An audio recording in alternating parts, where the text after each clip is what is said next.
hoi! So it's finally here, the last day of the Fjordruta. 13.4 kilometers or 6 hours to Halsa, if you can believe the map, which I'm not entirely sure of after all the discrepancies with the GPS. By no means the trail will be easy this last day.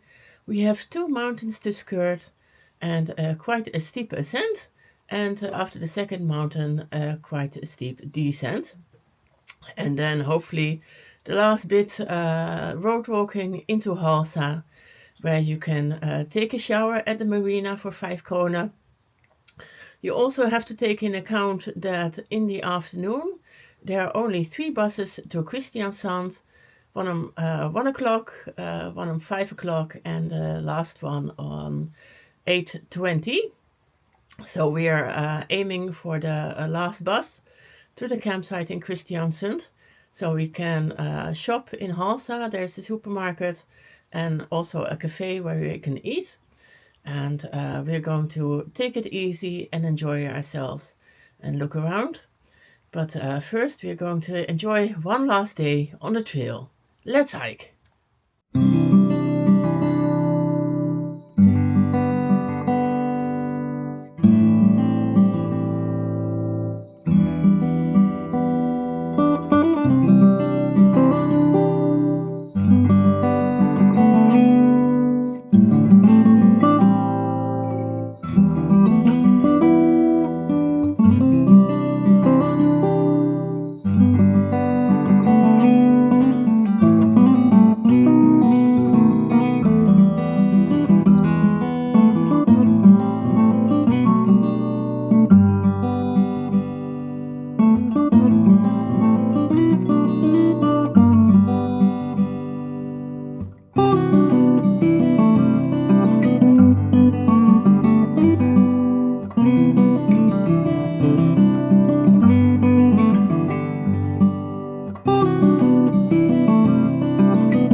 Hoi hoi!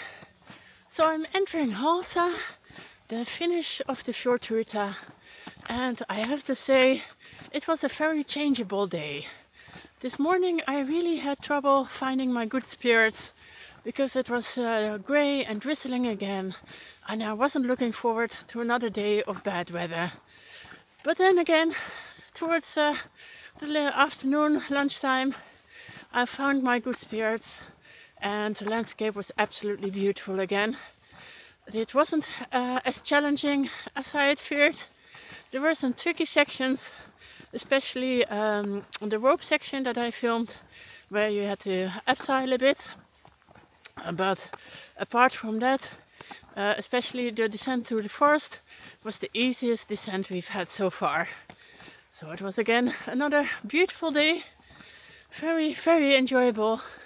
And that goes as well for the Fjordruta as a whole. I can really, really recommend this trail. I don't think it gets much traction.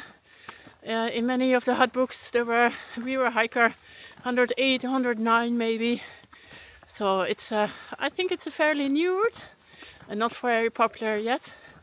But it really should deserve more attention because it's absolutely gorgeous. And it's also not very difficult.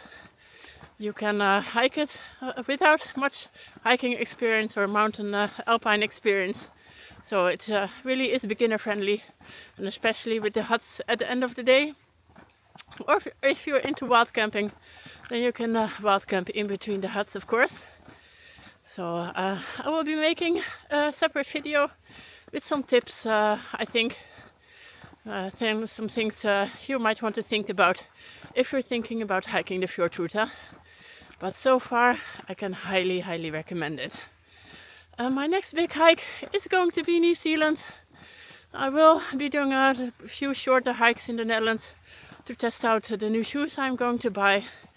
And of course I'm addicted to hiking, so 2 whole months without hiking, that is a no-go for me. But my next big trip will be New Zealand to Aroa, 3,000 kilometers from Cape Ringa to Bluff, hopefully. And I invite you all to join me. I will be trying to post videos while on the trail and not afterwards, like I'm doing with the shorter trails like this one. So you can join me in this adventure. See you the next hike.